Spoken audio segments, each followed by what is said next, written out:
को इतना दर्द कर रहा है कि मैं क्या बताऊं नारायण। कुछ ही दिन में अजामिल ऐसे व्यतीत होते होते अजामिल का देहांत हो गया। अजामिल जब मर गया, उधर यमराज आए,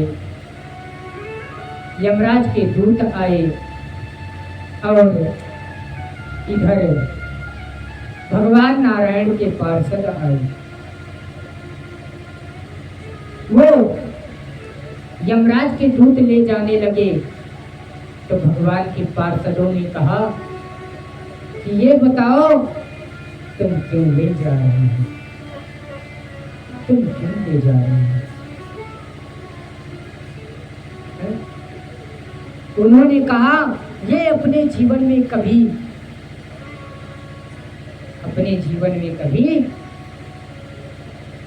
राम का नाम, कृष्ण का नाम नहीं लिया, इसका जीवा पवित्र नहीं। राम नाम प्यारा, गोपाल नाम प्यारा। इसके पैर कभी तीर्थों के लिए नहीं निकले हुए हैं,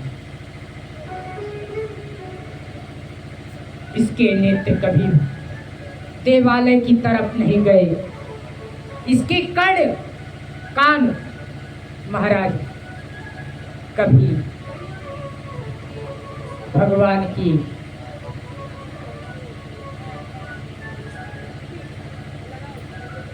भगवान नाम संकीर्तन श्रवण ही नहीं किया। अब मैं तो करूं तो क्या करूं, मैं करूं तो क्या करूं। नारायण ने कहा, नारायण के दूतों ने कहा कि सुनो, ये तो भले से नहीं किया, लेकिन दिन भर में कई बार नारायण ही नाम बुलाता था, नारायण नारायण कहता था। नारायण भगवान ने कहा, यमराज के दूतों ने कहा कि महाराज इनके पुत्र का नाम नारायण है, उसी को बुला रहे थे। और इनके पुत्र का नाम नारायण है, उन्हीं को बुला रहे थे।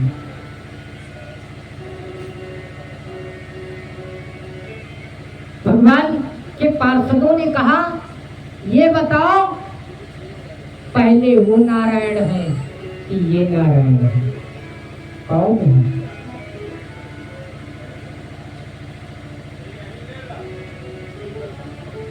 पहले वो नारायण आए कि ये नारायण आए। उन्होंने कहा महाराज पहले तो वही नारायण आए, पहले वही नारायण आए हैं।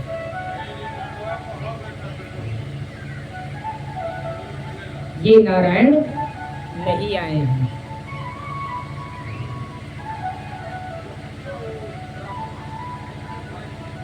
ठीक है।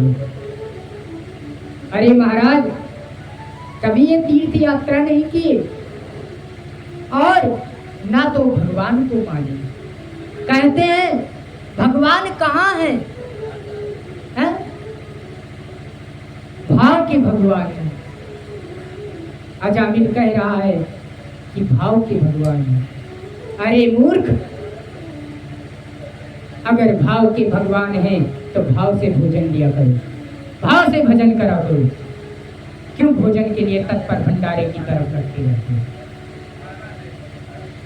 कहते हैं कि भूत प्रेत कहीं नहीं दिखाई देते महाराज। अरे एक बार क्यों नहीं दिखाई देते। तुम जो है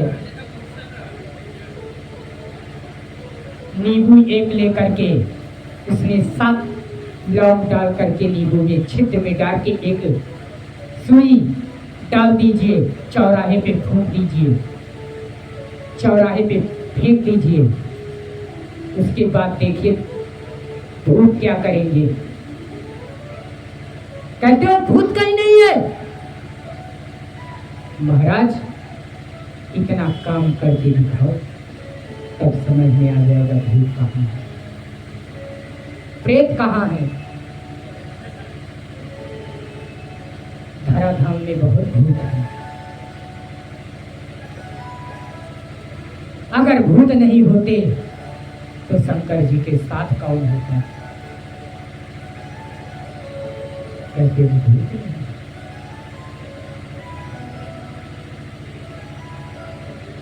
कुछ संस्थान ऐसे चल रहे हैं, कहते हैं भगवान क्या है, भगवान कौन है।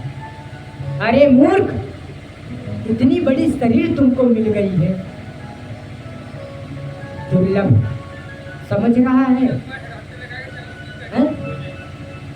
इस शरीर से सदुपयोग करो। छत छित जल पावक गगन समीरा, छित जल पावक गगन समीरा, पंच रचितायते अथम शरीरा, पंच रचितायते अथम शरीरा। महाराज पंचायती धर्मशाला है? कहते हो भगवान कहीं नहीं है। अरे मूर्ख प्राणी, भगवान तो कण कण में है। बस यही है, किस भाव से भगवान को तू देख रहा है, अपना भाव लगा। कहते हो कि पंडित जी हमारे यहाँ आकर के पूजा पाठ करवा के चले जाते हैं, मेरा कार्य सफल नहीं होगा। अरे मूर्ख, पूर्व जन्म में जो तू कुकर्म करके बैठा है, इस जन्म में कौन भोगेगा उसको? है? भगवान कितने को कितना झेले, भगवान के भी ऊपर जिम्मेदारियां हैं। जिस प्रकार एक घर में घर के मुखिया के ऊपर जिम्मेदारी होती है परिवार चलाने के लिए, उसी प्रकार एक देवता के ऊपर पूरी सृष्टि चलाने की जिम्मेदारी है। कहते हो भगवान कुछ करते नहीं है। जब दुख आ जाता है महाराज तो कहते हो कि बस मेरे ही भगवान, हाय भगवान, हाय भगवान। दुख में तो भगवान को याद करते हो, सुख आ जाता है तो मत में चूर हो जाते हो। हैं? महाराज घन घमंड गर जत मन मोरा, घन घमंड गर जत मन मोरा, घन घमंड गर जत मन मोरा, प्रिय ही न डर पत मन मोरा। महाराज कितना भी धन आ जाए, मद कभी नहीं आना चाहिए, घमंड कभी नहीं आना चाहिए। आज महाराज तुम्हारे पास धन है तो आज है, काल हो सकता है वो भी ना रहे, तो क्या करें? क्योंकि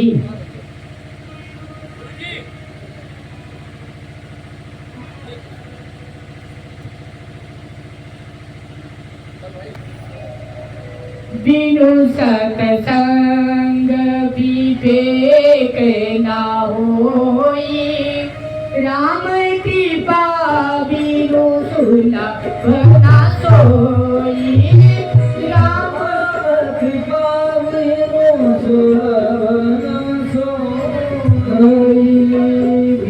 सत्संग विवेक न होई, राम कृपा बिनु सुलभ न होई।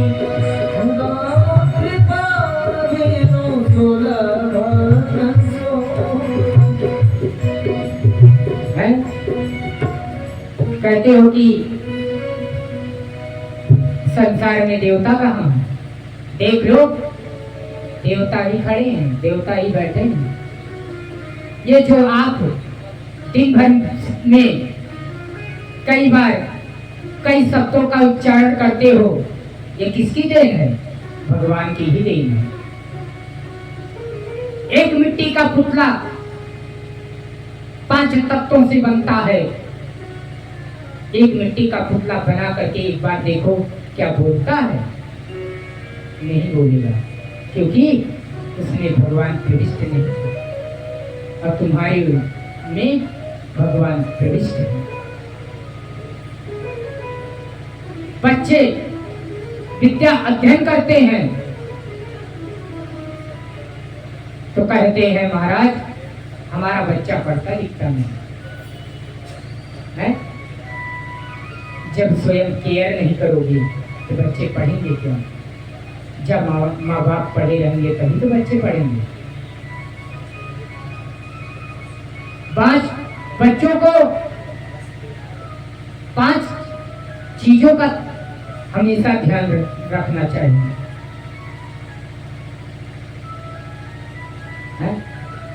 स्वान निंद्रा तथी वचा, कुत्ते के समान सोना चाहिए, बकुले के समान आहार होना चाहिए, कौवे के तरह रहना चाहिए। जब 5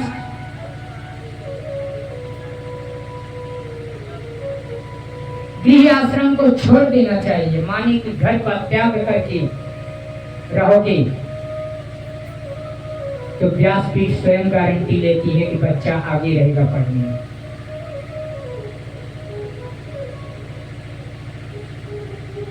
बच्चे को पढ़ने माताएं भाई पढ़ने नहीं देते, ये काम कर लो वो काम कर लो। अरे मूर्ख, 16-17 साल है पढ़ने में, ये समय चला जाएगा तो दोबारा पढ़ने नहीं आएगा। अगर यदि कहीं परिस्थिति गड़बड़ रही, बच्चा साथ पिता का दे दिया तो भी पढ़ जा सकता है। हमारे पूर्वज आज इतना प्रसन्न है कि कई पुस्तक आज पवित्र हो रहे हैं। इधर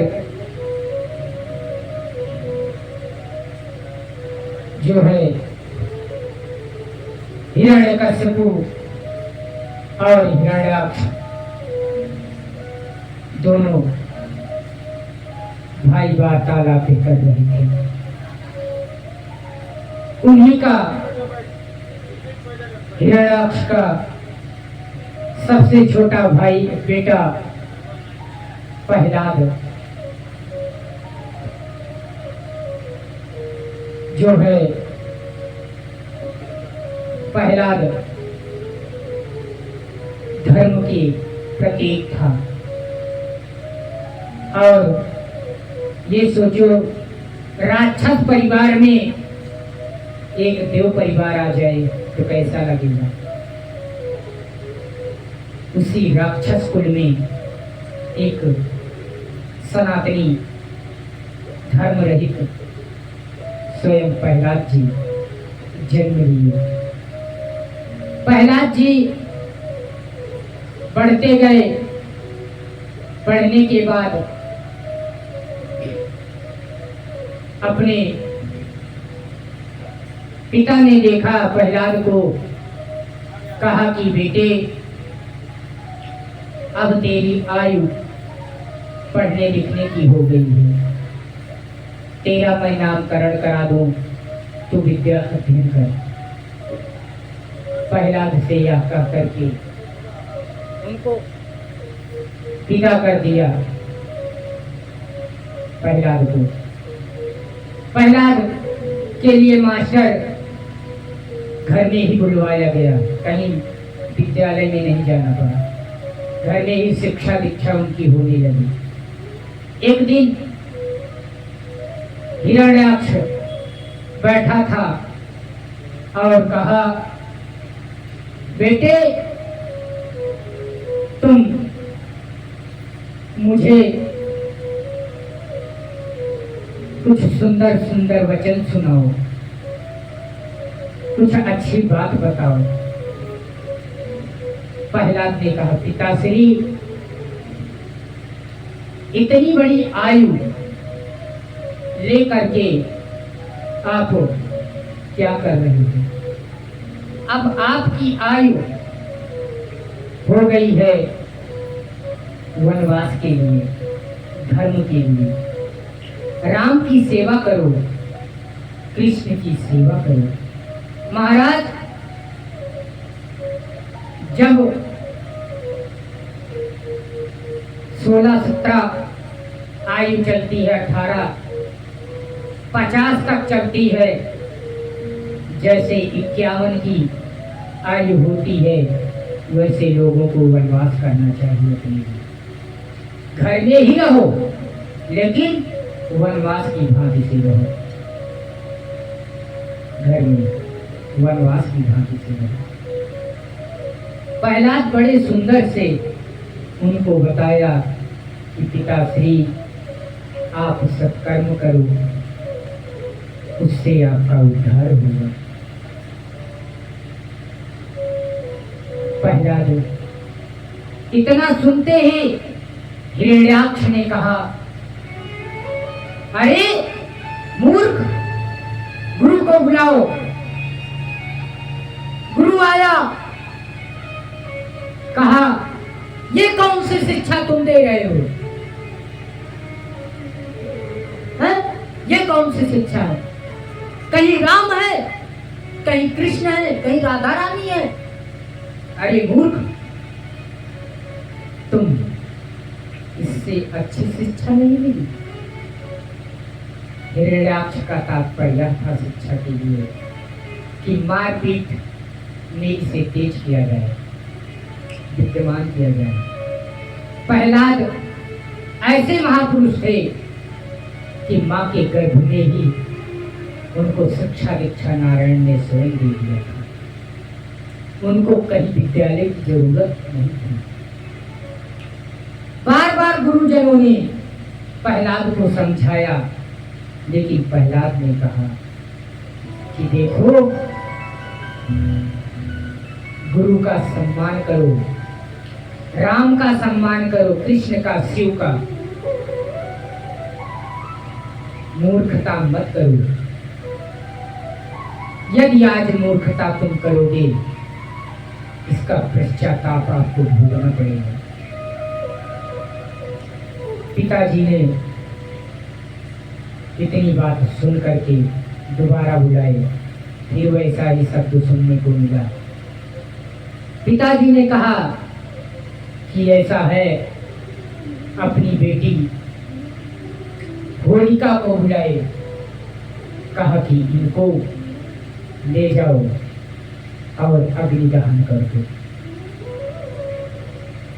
होलिका को आशीर्वाद मिला था कि कभी अग्निदेव तुम्हें आचित नहीं करेंगे। होलिका में खुशी खुशी से लेकर के होलिका बैठ गई और अग्नि जलने लगी। माँ इधर रो रही है, मैया इधर रो रही है, कह रही है मेरा लाला, आज अग्निदेव जी लाला को मेरे अपने देवताओं में लिपट देंगे। महाराज प्रहलाद जी भगवान का द्वादश नाम कीर्तन करते करते होलिका के गोद में बैठ गए। क्या कह रहे हैं? ओम नमो भगवते वासुदेवाय, ओम नमो भगवते वासुदेवाय, ओम नमो भगवते वासुदेवाय, ओम नमो भगवते वासुदेवाय, ओम नमो भगवते वासुदेवाय, ओम नमो गाओ, ओम नमो भगवते वासुदेवाय। प्रहलाद जी ओम नमो भगवते वासुदेव का नाम कीर्तन करते उन्हीं के साथ में बैठ जाते हैं। होलिका जलने लगती है और चिल्लाने लगती है। प्रहलाद जी वैसे की वैसे बैठे ही रह जाते हैं। इधर उससे भी प्रहलाद बच गए। फिर एक दिन हिरण्याक्ष ने कहा, इनको ले जाओ, बड़े गड्ढे से गिरा करके मार डालो। दूतों ने लेकर के गए और बहुत बड़ी पहाड़ पर से, राधे राधे, बहुत बड़ी पहाड़ पर से इनको धकेल दिया, धक्का दे दिया और ये गिर गए। तभी भी प्रहलाद को खरोंच भी नहीं आया, बच गए। क्यों? क्योंकि नारायण की कृपा से बचे हैं। उससे भी बच गए। हिरण्याक्ष ने कहा कि ऐसे करो, गुप्ता जी के यहाँ ले जाओ, जलती हुई राख में, जलती हुई रेता में इनको बैठा दो। गए, प्रहलाद को लेकर के उसने जलती हुई रेता में प्रविष्ट करा करके उससे भी जो है बच गए, उससे भी बच गए। महाराज तुरंत दूसरे दिन आकर के बोले कि ऐसा है, ये बताओ क्या इस खंभे में तेरा भगवान है? क्या इस खंभे में तेरा भगवान है? प्रहलाद ने कहा, पिताश्री, कण कण में भगवान है। कहीं ऐसे वैसे नहीं, कण कण में भगवान है। अगर तेरा भगवान इस खंभे में है तो मैं आज इस खंभे को तोड़ दूंगा। जैसे गदा उठाए हिरण्याक्ष ने, जैसे मारने की कोशिश किया, वैसे तुरंत भगवान प्रकट हो गए वराह रूप में। बोलिए नारायण भगवान की, बोलिए नरसिंह भगवान की। नरसिंह भगवान प्रकट हो गए और विराट क्रोध उनको आ गया, क्रोधित हो गए। नारायण जी क्रोधित में हैं और हिरण्याक्ष को पकड़ा और लेकर के अपने जंघा पर बैठा लिया। राधे, अपने जंघा पर बैठा लिया और कहा कि देख हिरण्याक्ष, तू कहता है कि ना मैं दिन में मरूंगा, ना मैं रात में मरूंगा, न मैं ऊपर मरूंगा, न मैं नीचे मरूंगा, है? न मैं दिन में मरूंगा, न रात में मरूंगा, न मैं ऊपर मरूंगा, न नीचे मरूंगा। देख, ना दिन है, ना रात है, ना ऊपर है तू, ना नीचे है, तू मेरी जंघों पे है, हैं? तू मेरी जंघों पे है। तू ना शस्त्र मेरे से मरेगा, ना अस्त्र से मरेगा, हैं? तू ना मानव से मरेगा, ना तू किसी चीज से मरेगा। ब्रह्मा की बनाई हुई सृष्टि से किसी से तू नहीं मरेगा। देख ले, देख तू, ब्रह्मा की बनाई हुई सृष्टि से किसी चीज से यह स्वरूप नहीं है। देख हिरण्याक्ष, देख ले, आज तू देख ले।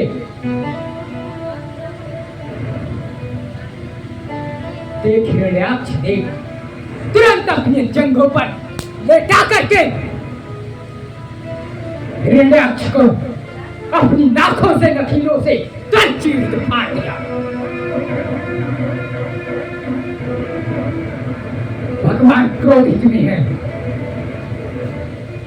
तू कहता है भगवान नहीं है, मूर्ख पापी, भगवान नहीं है। देख भगवान आ गए तेरे सामने। भगवान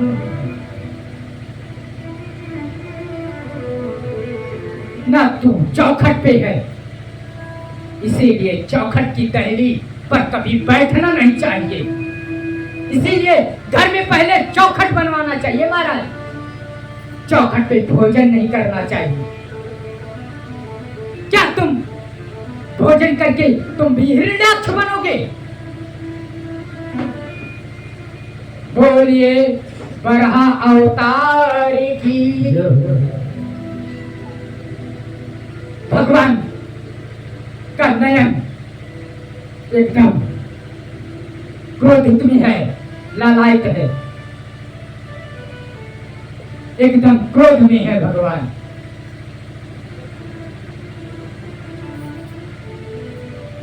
इतना क्रोध है कि कोई इसे शांत नहीं कर सकता महाराज।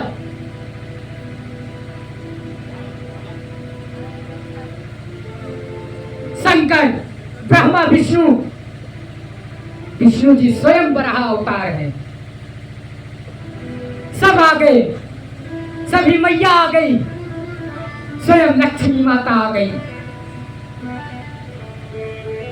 शांत करने के लिए तत्पर खड़ी है। लेकिन भगवान शांत नहीं हो रहे। क्यों?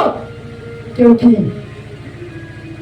भक्त के ऊपर संकट आया है। हमारे भक्त को पहाड़ों से कूदा दिया गया, हमारे भक्त को अग्नि में प्रवाहित करने की कोशिश की, जल में प्रवाहित किया गया। हमारे भक्त ऐसे हैं। तुरंत भगवान शांत नहीं हो रहे थे। लक्ष्मी जी ने कहा कि प्रहलाद, बेटा प्रहलाद, तुम ही शांत करा सकते हो, बाकी कोई नहीं शांत करा सकता। प्रहलाद तुरंत चरण पकड़ लिया भगवान का, कहा प्रभु क्षमा कीजिए, प्रभु जी क्षमा कर दीजिए।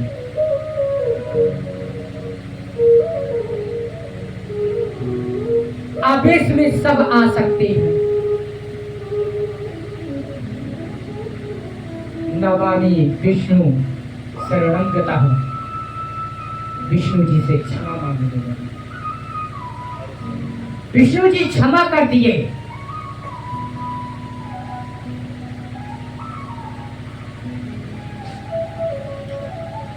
शांताकारं भुजगशयनं, शांताकारं भुजगशयनं, पद्मनाभं सुरेशं, विश्वाधारं गगनसदृशं, मेघवर्णं शुभांगं, लक्ष्मीकान्तं कमलनयनं, योग विरोधानुगाम्य। प्रहलाद जी ने कहा प्रभु आप शांत हो जाइए, आप शांत हो जाइए। तुरंत भगवान शांत हो गए। प्रहलाद जी ने कहा प्रभु मेरे पिता को अपने श्री धराधाम में स्थान दो, अपने चरणों में। प्रहलाद के वजह से हिरण्याक्ष का कल्याण हुआ। भगवान की कृपा से हिरण्याक्ष एकदम कल्याणमयी तो हो गया। इधर राजा बलि यज्ञ कर रहे थे और उसी बीच में भगवान वामन के रूप में पहुंच गए और राजा बलि ने देखा और प्रणाम किया। ब्राह्मण कुमार आप भले पधारे, मैं आपको प्रणाम करता हूँ। और गुरु जी ने कहा कि राजन ये कोई भिक्षुक ब्राह्मण नहीं है, ये कोई भिक्षुक ब्राह्मण नहीं है, ये सिर्फ तुम्हारे यहाँ तुम्हें बेवकूफ बनाने के लिए आया है। राजा बलि ने कहा कि हमारे यहाँ जो आता है, राजा बलि ने वामन देव से कहा आपको क्या चाहिए? सोना चांदी हीरा मोती जवाहरात धन धान्य जो कुछ आपको चाहिए तो बताइए। उन्होंने कहा महाराज हमें क्या चाहिए, बस आप इतना देना चाहते हैं तो मुझे 3 पग जमीन दीजिए। इसी चरण से 3 पग मैं नापूंगा, बाकी कुछ नहीं। इधर गुरु जी कह रहे हैं कि राजन समझ जाओ, ये छलिया है, ये छलिया है, छल करने आया। राजा बलि किसी की बात सुनते नहीं हैं और भगवान से कहते हैं कि आप नाप लीजिए, 3 ही पग लेना है तो 3 पग आप नाप लीजिए। राजा बलि 3 पग देने के लिए तत्पर खड़े हो गए और इधर तुरंत कमंडल से जल निकालने की कोशिश किए, लेकिन उसमें संत जी पहले से विद्यमान हो गए।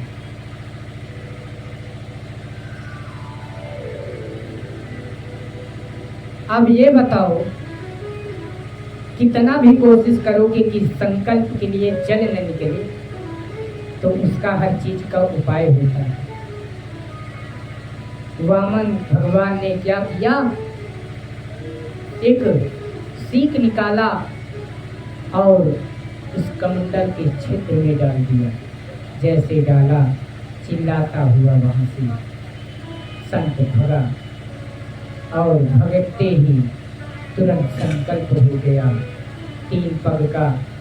और पग का संकल्प होने के तत्पश्चात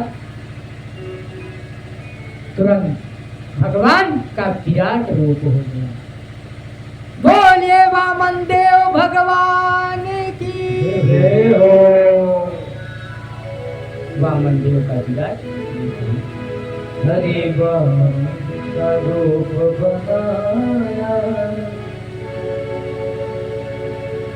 बलि राजा कुशल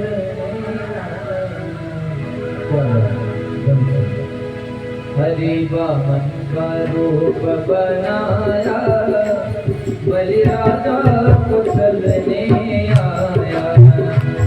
हरि वामन का रूप बनाया, बलि राजा कुशल ने आया।